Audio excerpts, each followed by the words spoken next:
Cyber క్రైంపై ముఖాముఖి వింటారు. అతిథి Shankhabrata Bagchi, commissioner of police, Visakhapatnam. పరిచయకర్త ఎన్ మణి. శ్రోతలకు నమస్కారం. సాంకేతిక పరిజ్ఞాన అభివృద్ధి మన జీవితాలను మరింత సులభతరం చేసింది. అయితే అదే సాంకేతికతను చెడు మార్గంలో దుర్వినియోగం చేయడం వల్ల ఎన్నో సమస్యలు కూడా తలెత్తాయి. ప్రముఖంగా ఈనాటి సాంకేతిక యుగంలో టెక్నాలజీని దుర్వినియోగపరుస్తూ చేస్తున్న సైబర్ నేరాలు వేగంగా విస్తరిస్తున్నాయి.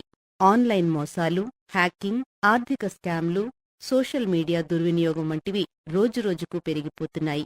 ఈ నేపథ్యంలో సైబర్ నేరాల పట్ల ప్రజలకు అవగాహన కల్పించేందుకు, సైబర్ భద్రతను తెలియజేసేందుకు మనతో ఉన్నారు Visakhapatnam commissioner of police Shri Shankhabrata బగ్చి.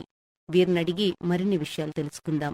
Akashvani తరఫున, ఆకాశవాణి శ్రోతల తరఫున మీ సమయాన్ని మాకోసం ఇచ్చినందుకు ధన్యవాదాలు తెలియజేసుకుంటూ నమస్తే సార్. నమస్తే. సమాజంలో మహిళలు, యువత, సీనియర్ సిటిజన్స్, ఇంకా పూర్తిగా చెప్పాలంటే సమాజం మొత్తాన్ని ఈ మధ్యకాలంలో బాగా వేధిస్తున్న ఒక మాట సైబర్ క్రైమ్.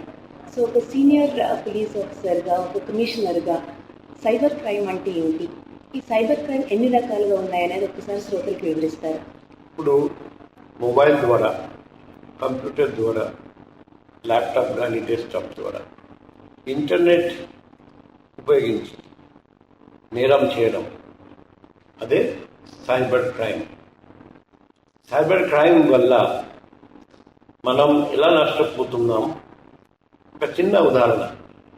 లాస్ట్ ఇయర్, పోయిన సంవత్సరం మన రాష్ట్రంలో దొంగతనాలు, ప్రాపర్టీ అఫెన్సెస్ అన్నీ కలిపి చూస్తే 80 కోట్ల రూపాయల కంటే తక్కువ విలువైన వస్తువులు పోయినాయి. కానీ సైబర్ నేరాల వల్ల పోయిన సంవత్సరం దాదాపు 300 కోట్లు పోయినాయి. అంటే సైబర్ నేరాల వల్ల పబ్లిక్ చాలా ఎక్కువ అమౌంట్ నష్టపోతున్నారని మనం అందరం అర్థం చేసుకోవచ్చు. సైబర్ నేరాలు కూడా రకరకాల మోడాస్ ఆపరెండితో చేస్తున్నారండి. ఈరోజు కేవైసీ ఎక్స్పైర్ అయిపోతుందని బెదిరించి, మీకు మంచి గిఫ్ట్ వచ్చింది కానీ ప్రాసెసింగ్ ఫీజ్ కింద కొంత డబ్బు పంపాలి అని చెప్పి మోసము, మీకు మంచి ఉద్యోగం ఆఫర్ వచ్చింది కానీ ఉద్యోగం పొందాలంటే కొంత ప్రాసెసింగ్ ఫీజ్ కట్టాలి అని మోసము, మీకు ఒక లాటరీ మీరు గెలుపొందారండి కానీ ఆ లాటరీ అమౌంట్ పొందాలంటే కొంత ప్రాసెసింగ్ ఫీజ్ కట్టాలి అని మోసం. మిమ్మల్ని డిజిటల్గా అరెస్ట్ చేస్తున్నాం ఎందుకంటే మీ లింక్ వచ్చింది ఒక ఇంటర్నేషనల్ టెర్రరిస్ట్ ఆర్గనైజేషన్తో, లేకపోతే ఒక స్మగ్లింగ్ ర్యాకెట్లో మీ ఇన్వాల్వ్మెంట్ తెలిసింది. మేము ముంబై పోలీస్ కానీ, ఢిల్లీ పోలీస్ కానీ, సిబిఐ నుండి కాల్ చేస్తున్నాం. బయటపడాలంటే మీ అకౌంట్లో ఉన్న అన్ని కోట్ల రూపాయలు మాకు పంపడం, వేరే మార్గం లేదు అని చెప్పి మోసము.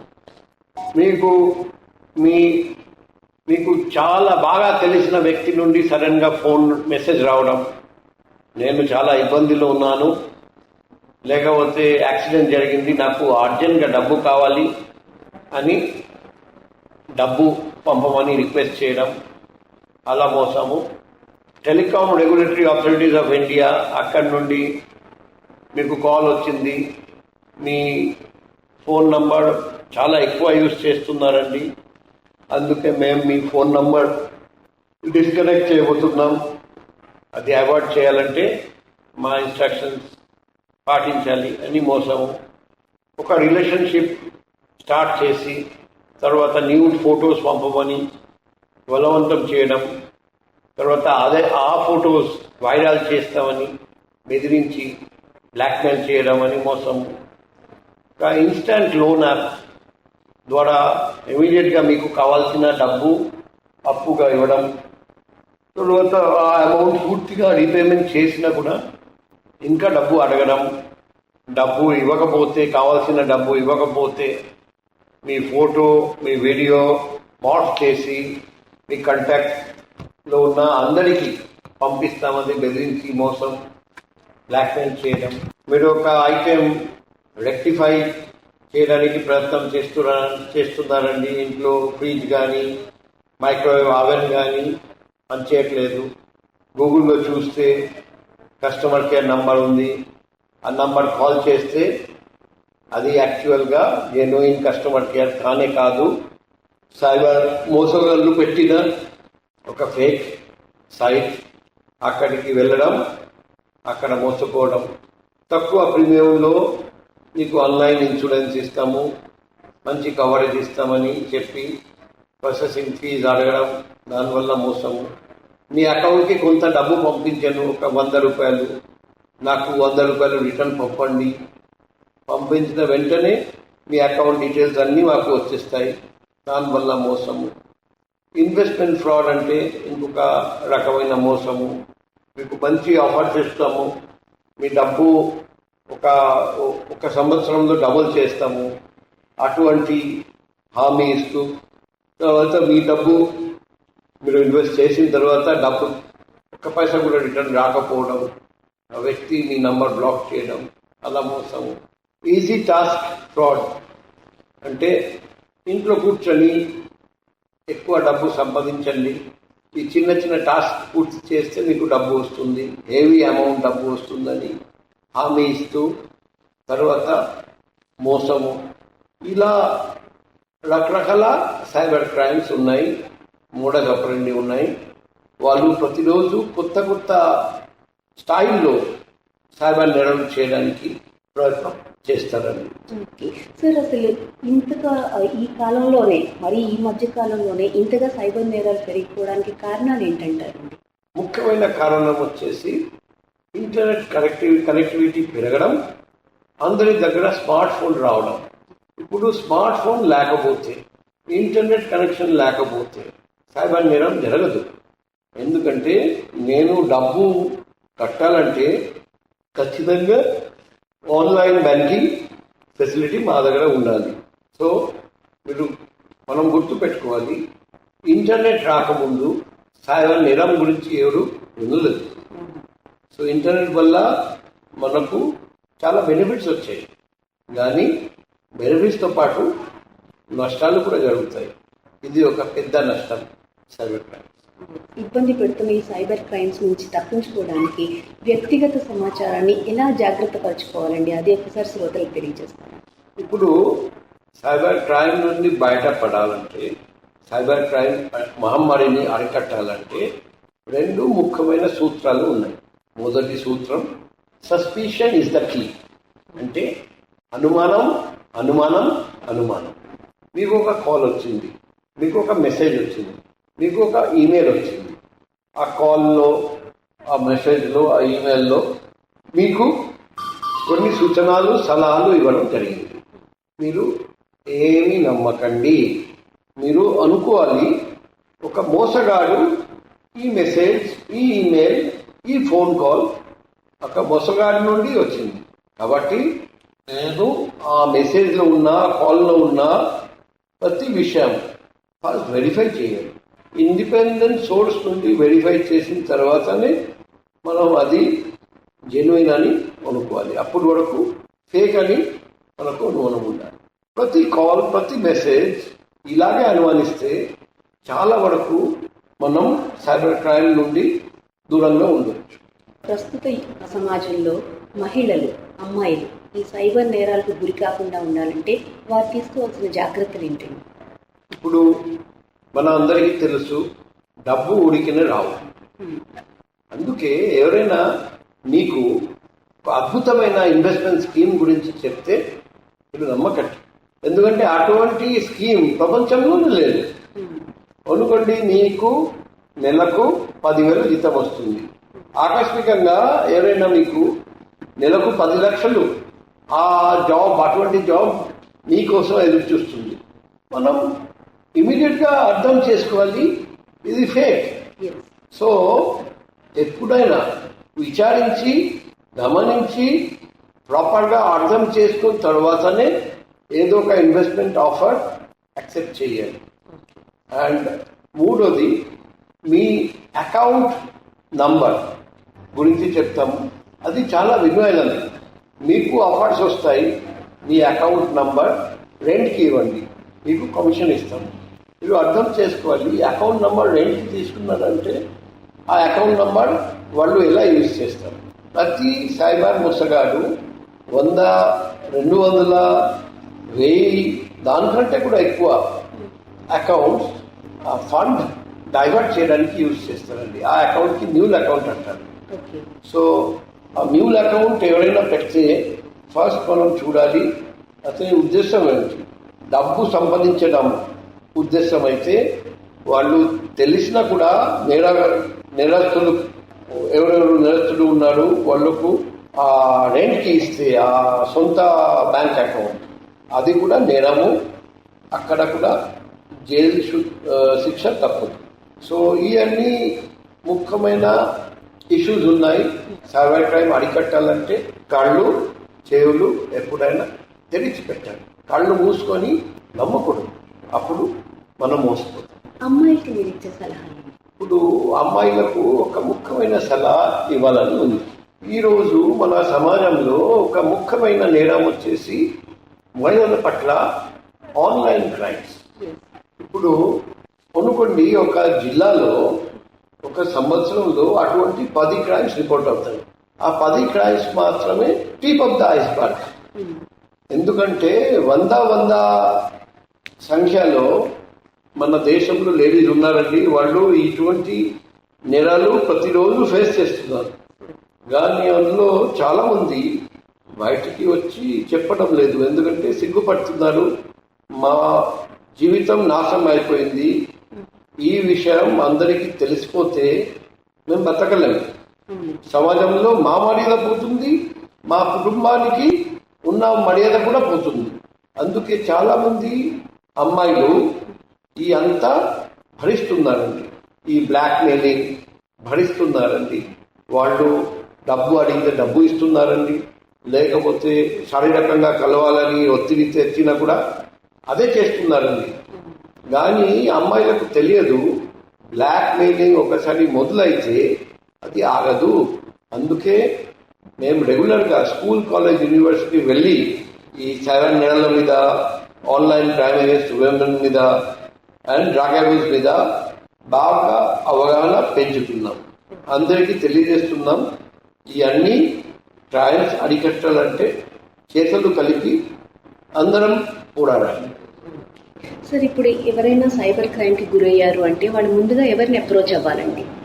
సైబర్ క్రైమ్కి గురి అయితే వెంటనే 1 గంట లోపల 1930 నంబర్కి కాల్ చేసి కంప్లైంట్ ఇవ్వాలి. ఆలస్యం చేస్తే మాత్రం అమౌంట్ పూర్తిగా వేరే దేశానికి వెళ్ళిపోతుందని భయం ఉంది. అందుకే ఆలస్యం చేయకూడదు. ఆ నంబర్కి కాల్ చేసి ఫోన్ చేసిన తర్వాత ఆ బాధితులు local cyber crime police station వెళ్ళి కంప్లైంట్ ఇవ్వాలి. ఫర్ ఎగ్జాంపుల్, ఇక్కడ వైజాగ్లో ఎండరలో ఉంది సైబర్ క్రైమ్ పోలీస్ స్టేషన్.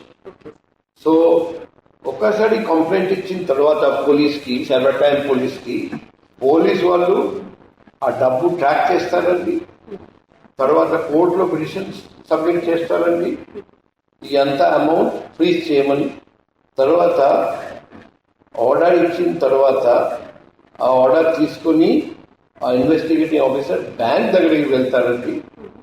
బ్యాంక్కి చెప్తారండి, ఈ అంత అమౌంట్ మీ దగ్గర ఫ్రీజ్ అయి ఉంది, ఈ అమౌంట్ మాకు రిటర్న్ చేస్తే మేము బాధితులకు రిటర్న్ చేస్తాం. సో ఈ court, prosecutor, investigating officer, bank proper coordination ఉంటే కొంతవరకు డబ్బు త్వరలో రిటర్న్ వస్తుంది. కానీ ఆలస్యం చేస్తే మొత్తం డబ్బు వేరే దేశానికి వెళ్ళిపోతుంది. ఎందుకంటే మెజారిటీ కేసెస్లో ఈ cyber crime case master mind వచ్చేసి ఫారెన్ కంట్రీస్లో కూర్చుంటారండి, చైనాలో కూర్చుంటారండి, లేకపోతే అరబ్ కంట్రీస్లో కూర్చుంటారండి. అందుకే ఈ సైబర్ నేరాలు అరికట్టడం చాలా ముఖ్యం. సైబర్ నేరాలు మీద మెరుగుదారులు చేయడం అది కూడా చాలా ఇంపార్టెంట్. యువతులు కనుక సైబర్ నేరానికి గురైతే వాళ్ళు కంప్లైంట్ చేయడానికి ప్రత్యేకమైన విభాగం ఏమైనా ఉంటుందండి? సైబర్ క్రైమ్ పోలీస్ స్టేషన్ ఉంది, ఓకే. అండ్ 1930 ప్రత్యేకమైన లైన్ కౌంటింగ్ చేయడానికి. రాష్ట్రం అంతటా, దేశం అంతటా ఇదే లైన్ పనిచేస్తుంది. రీసెంట్ గా వస్తున్న బెట్టింగ్, దీని గురించి ఒక్కసారి శ్రోతలకు వివరిస్తారా? దాని నుంచి తప్పించుకోవాలంటే కూడా ఏం చేయాలి? ఇప్పుడు ఆన్లైన్ బెట్టింగ్ కానీ ఆఫ్లైన్ బెట్టింగ్ కానీ ఇనిషియల్ గా మనకు అనిపిస్తుంది మనం గెలుస్తాం, హెవీ ప్రాఫిట్ వస్తుంది. కానీ స్లోగా మనం చూడొచ్చు బెట్టింగ్ వల్ల నష్టం తప్ప లాభం ఎప్పుడు జరగదు. అది ఆన్లైన్ బెట్టింగ్ కావచ్చు, ఆఫ్లైన్ బెట్టింగ్ కావచ్చు. అందుకే ఎప్పుడైనా మనం బెట్టింగ్ నుండి చాలా దూరంగా ఉండాలి. సైబర్ నేరాల్లో వస్తున్న కొత్త ట్రెండ్స్, ప్రతి దాంట్లోనూ కూడా సాంకేతికంగా ట్రెండ్స్ వస్తున్నాయి. ఈ నేరాల్లో వస్తున్న కొత్త ట్రెండ్స్ ఏమైనా ఉన్నాయండి?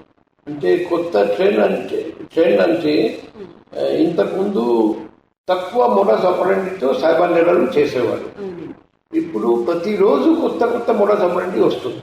అందుకే ఆ సైబర్ క్రైమ్ ఇన్వెస్టిగేషన్ చేసేవాళ్ళు కూడా కొత్త విషయాలు నేర్చుకోవాలి. అండ్ పబ్లిక్ కూడా పోలీస్ కి పూర్తిగా సహకరించాలి. పబ్లిక్ దగ్గర ఏదైనా ఇన్ఫర్మేషన్ ఉంటే ఆలస్యం చేయకుండా పోలీస్ కి తెలియజేయాలి.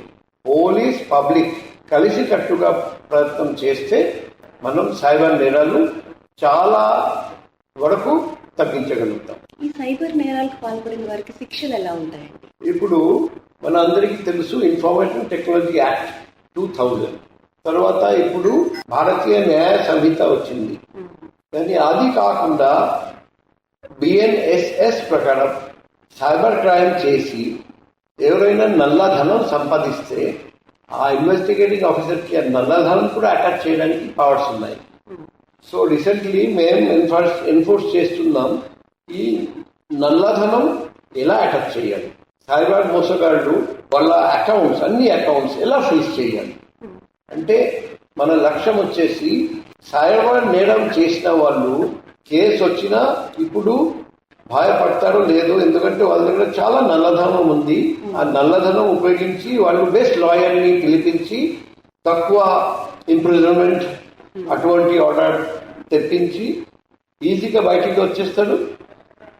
సో ఇటువంటి పరిస్థితిలో ఫైనాన్షియల్ ఇన్వెస్టిగేషన్ ప్రతి సైబర్ క్రైమ్ కేసులో చాలా అవసరం. ఫైనాన్షియల్ ఇన్వెస్టిగేషన్ చేసి ఆర్థిక లావాదేవీలు స్క్రూటినైజ్ చేసి డబ్బు వాళ్ళు చట్ట విరుద్ధంగా ఎంత సంపాదించారు అది గుర్తించి ఆ ధనం మనం అటాచ్ చేయగలిగితే, అకౌంట్స్ ఫ్రీజ్ చేయగలిగితే ఒక డిటరెంట్ సిగ్నల్ పోతుంది. ఈ సైబర్ క్రైమ్ చేసి ఎంత నల్లధనం సంపాదించినా ఫైనల్ గా పోలీసు వాళ్ళు అంతా పట్టుకుంటారు. కాబట్టి లాభం లేదు. ప్రజెంట్ పోలీస్ యాక్టివ్గా ఉండడం వల్ల చాలా వరకు సైబర్ నేరాలు జరగట్లేదు. జరిగినా వెంటనే దాన్ని మీరు కనుగొంటున్నారు, శిక్షలు విధిస్తున్నారు. ఇంకా భవిష్యత్తులో సైబర్ నేరాలు మరింత పెరగకుండా ఉండడానికి పోలీస్ శాఖ తీసుకుంటున్న చర్యలు ఏంటండి? ఇప్పుడు ఇది నా సొంత అభిప్రాయం. భవిష్యత్తులో సైబర్ నేరాలు చాలా పెరుగుతాయి. 2 ముఖ్యమైన సలహాలు ఉన్నాయి నా తరఫున. నంబర్ 1, ఈరోజు పోలీస్ ఫోర్స్ చూస్తే చాలా మందికి సైబర్ క్రైమ్ ఇన్వెస్టిగేషన్ తెలియదు. సో పోలీస్ డిపార్ట్మెంట్ రిక్రూట్మెంట్ జరిగేటప్పుడు ఒక పర్టికులర్ ఫ్రాక్షన్, ఒక particular percentage of police cyber crime మీద అవగాహన ఉంటే, సైబర్ సెక్యూరిటీ మీద అవగాహన ఉంటే, సైబర్ వరల్డ్ మీద అవగాహన ఉంటే, సైబర్ సెక్యూరిటీ మీద అవగాహన ఉంటే, సో అది ఒక ఎంట్రీ బ్యారియర్ గా పెట్టుకుని ఈ బ్యారియర్ క్లియర్ చేస్తే, అంటే మీకు ఈ బేసిక్ నాలెడ్జ్ బాగుంది, అది కన్ఫర్మ్ అయిన తర్వాతనే మిగిలిన ఎగ్జామ్స్ రిక్రూట్మెంట్ లో ఫర్ దట్ టెస్ట్ మనం రాయడానికి పర్మిషన్ ఇవ్వాలి. ఇనిషియల్ టెస్ట్ ఒక basic knowledge of computers, cyber world, cyber security, cyber crime ఉందా లేదా, ఎందుకంటే future crime will be cyber crime. అది ఒకటి. ఇంకొక 2 ముఖ్యమైన సలహా సూచన. ఇప్పుడు అనుకోండి నా మీద ఒక డిజిటల్ అరెస్ట్ స్కామ్ అటాక్ జరిగింది. నేను వెంటనే బయటపడడానికి ప్రయత్నం చేస్తూ మా 1 కోటి రూపాయలు నేను ట్రాన్స్ఫర్ చేసేసాను. బ్యాంక్ ఒక విండో పీరియడ్ నిర్ణయం తీసుకోవాలి. అనుకోండి 2 days, అనుకోండి 5 days. సో ఆ పీరియడ్ లోపల ఏ అమౌంట్ పోదు, ఎవరు మోసపోతున్నారు ఆ పీరియడ్ అనుకోండి 1 డే 2 డే లోపల బ్యాంక్కి తెలియజేసుకోవచ్చు. నేను 2 days బ్యాక్ చెప్పాము మా డబ్బు ట్రాన్స్ఫర్ చేయాలి 1 కోటి, ఇప్పుడు మాకు తెలిసిపోయింది ఇది సైబర్ స్కామ్, దయచేసి నా డబ్బు పంపకండి. ఈ విండో పీరియడ్ ఒకటి పెట్టగలిగితే బ్యాంక్ తరఫున, ఎస్పెషల్లీ ఏ అకౌంట్ నుండి ఎప్పుడు అటువంటి ట్రాన్సాక్షన్ జరగవు. మామూలుగా 100,000 అలా ట్రాన్సాక్షన్స్ జరుగుతాయి. సడన్లీ 1 కోటి రూపాయలు పోయినాయి, ఇమీడియట్ గా రెడ్ ఫ్లాగ్, ఇమీడియట్ గా అది సస్పిషియస్ ట్రాన్సాక్షన్ కింద బ్యాంక్ ట్రీట్ చేసి అటువంటి ట్రాన్సాక్షన్ జరగనీయకుండా ఆపాలి. అలా చేయగలిగితే సైబర్ క్రైమ్ జరిగినా కూడా డబ్బు మాత్రం వాళ్ళకు రాదు. సో ఈ 2 ముఖ్యమైన సలహాలు. ఇంకా 3 వచ్చేసి రిగార్డింగ్ న్యూ అకౌంట్. అనుకోండి ఒక పర్టికులర్ అకౌంట్లో 1 సంవత్సరం చూస్తే 1000 రూపీస్ ఉన్నాయి, సడన్ గా అకౌంట్కి 10 లక్షలు వచ్చింది, ఇమీడియట్ గా అకౌంట్ ఫ్రీజ్ చేయాలి. ఆ డబ్బు పోకుండా చూడాలి. ఎందుకంటే న్యూ అకౌంట్స్ ఎలా యూజ్ చేస్తారంటే, నా అకౌంట్ నుండి మోసగాడు ఎవరు అతని అకౌంట్కి వెళ్ళాలంటే మధ్యలో 100 న్యూ అకౌంట్స్. ఆ 100 మంది వ్యక్తులు చాలా మంది పేదవాళ్ళు ఉంటారు. డబ్బు కోసం 10,000 ఇస్తాడని ఆశపడి ఆ అకౌంట్ రెంట్కి ఇచ్చారు. ఆ అకౌంట్ ద్వారా ఇప్పుడు 10 లక్షలు వెళ్తుంది, లేకపోతే 10 కోట్లు వెళ్తాయి. ఇమీడియట్ గా కన్సర్న్ బ్యాంక్ ఆ అమౌంట్ అక్కడే ఆపాలి, ఫర్దర్ పోకుండా. అలా చేయగలిగితే సైబర్ క్రైమ్ జరిగినా కూడా చాలా మంది బయటపడతారు. ఎందుకంటే డబ్బు మాత్రం లాస్ జరగదు. సో ఇవన్నీ సలహాలు ఎవరైనా అడిగితే నేను చెప్పడానికి సిద్ధంగా ఉన్నాను. ఎవరైనా అది పాటిస్తే ఖచ్చితంగా సైబర్ నేరాలు బాగా తగ్గుతాయి అని నేను ఆశిస్తున్నాను. సార్, చివరిగా సైబర్ నేరాలు తగ్గాలి, నిరోధించాలి, వాటిని కంట్రోల్ చేయాలి అంటే కేవలం పోలీసు శాఖ లేకపోతే ప్రభుత్వ శాఖలు కొన్ని కలిసి చేస్తేనే సరిపోదు, దానికి ప్రజల భాగస్వామ్యం ఉండాలి. సో ప్రజల భాగస్వామ్యం ఎలా ఉండాలి అనేది ఒక్కసారి మా శ్రోతలకు చివరిగా వినిపిస్తాను. ఒకటి అవగాహన కార్యక్రమం. ఇప్పుడు రెగ్యులర్ గా టీవీలో కానీ మూవీ హాల్లో కానీ సైబర్ క్రైమ్ మీద షార్ట్ ఫిల్మ్స్, డాక్యుమెంటరీ ఫిల్మ్స్ చూపిస్తున్నారు. పబ్లిక్ అది గుర్తుపెట్టుకోవాలి, అటువంటి నేరాలు జరుగుతున్నాయి, పబ్లిక్ గమనించాలి, అలర్ట్గా ఉండాలి. Number 2, school, college, university, important junctions, traffic junctions, అక్కడ కూడా సైబర్ క్రైమ్ గురించి హోర్డింగ్, బ్యానర్ పెడితే అవగాహన పెరుగుతుంది. నెక్స్ట్ వచ్చేసి ప్రతి ఊళ్ళో, వీధిలో సైబర్ క్రైమ్ మీద అవగాహన కార్యక్రమం జరగాలి. అది ప్రభుత్వం చేసుకోవచ్చు, నాన్ గవర్నమెంటల్ ఆర్గనైజేషన్ లో చేసుకోవచ్చు. ఎందుకంటే what the mind doesn't know, the eyes don't see. నాకు ఆ విషయం సైబర్ క్రైమ్ మీద అవగాహన ఉంటేనే నేను ఇక్కడ సైబర్ క్రైమ్ జరగబోతుంది అని నాకు ఐడియా వస్తుంది. సైబర్ క్రైమ్ ఏంటి నాకు తెలియదు. అప్పుడు సైబర్ క్రైమ్ జరుగుతూ ఉంటే కూడా మేము ఆపలేం. సో అందరూ చైతన్యవంతంగా ఉండాలి, అలర్ట్గా ఉండాలి, జాగ్రత్తగా ఉండాలి. అండ్ మీ దృష్టికి వచ్చిన వెంటనే పోలీస్కి తెలియజేయండి. అండ్ ఫోన్ కానీ, మెయిల్ కానీ, మెసేజ్ కానీ కళ్ళు మూసుకొని నమ్మడం చాలా ప్రమాదకరం. ఈ విషయం కూడా గుర్తుపెట్టుకోండి. చెప్పాలి అంటే వైజాగ్ ప్రజలు ఇప్పుడు చాలా హ్యాపీ ఉన్నారు. ఎందుకంటే పోలీస్ కమిషనర్ శంఖప్రతాప్ బక్షి సామాన్య పౌరుడికి కూడా అందుబాటులో ఉంటున్నారు. క్రైమ్ ఏది జరిగినా కూడా చాలా తక్కువ వ్యవధిలోనే దాన్ని ఛేదించి ఫైనల్ గా ఎవరైతే విక్టిమ్స్ ఉన్నారో వాళ్ళకి మంచి జరిగేలా చూస్తున్నారు, న్యాయం జరిగేలా చూస్తున్నారని. So on behalf of the whole Vizag, on behalf of Akashvani, మీ అమూల్యమైన సమయాన్ని మా కోసం కేటాయించి సైబర్ క్రైమ్ గురించి ఇంత చక్కగా వివరించినందుకు ధన్యవాదాలు తెలియజేసుకుంటూ నమస్తే సార్. Thank you. ఒక చివరి మాట, మా పర్సనల్ కాంటాక్ట్ నంబర్ 7995095799. ఆకాశవాణి ద్వారా కూడా అందరికీ తెలియజేస్తున్నాం.